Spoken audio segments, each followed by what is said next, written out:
For this video, what we're going to be doing is looking at a time of year when we spend far too much of our wage packet on chocolate, hot cross buns, toys of bunnies, wicker baskets, and more chocolate.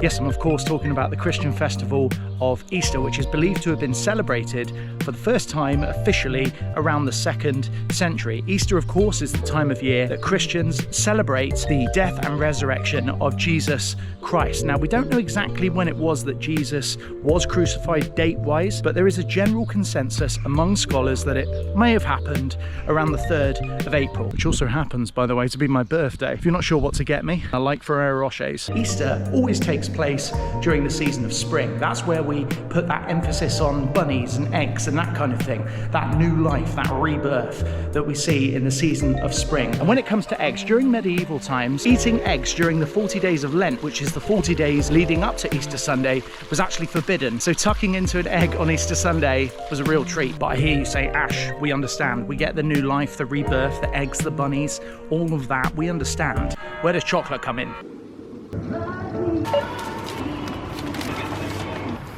I'm sure this won't surprise you, but chocolate Easter eggs are actually just a marketing ploy started by a chocolate company called Fry's in 1873. A couple of years later, Cadbury's, who of course do a lot of our Easter eggs today, including the 2 that I just bought, took it up a notch a couple of years later with their campaign, and we've been eating Easter eggs ever since.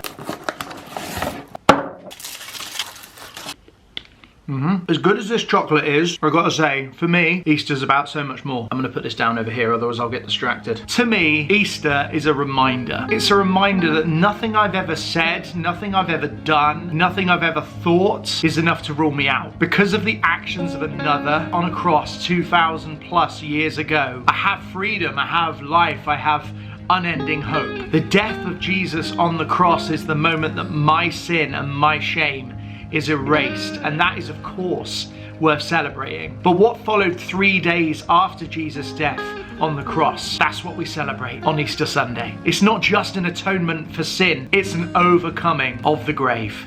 It's an overcoming of death itself by life himself. This Easter, Jesus Christ extends that promise of life, that promise of hope, that promise of forgiveness to each one of us, and he extends it to you. There's little doubt that Jesus as a man existed in human history.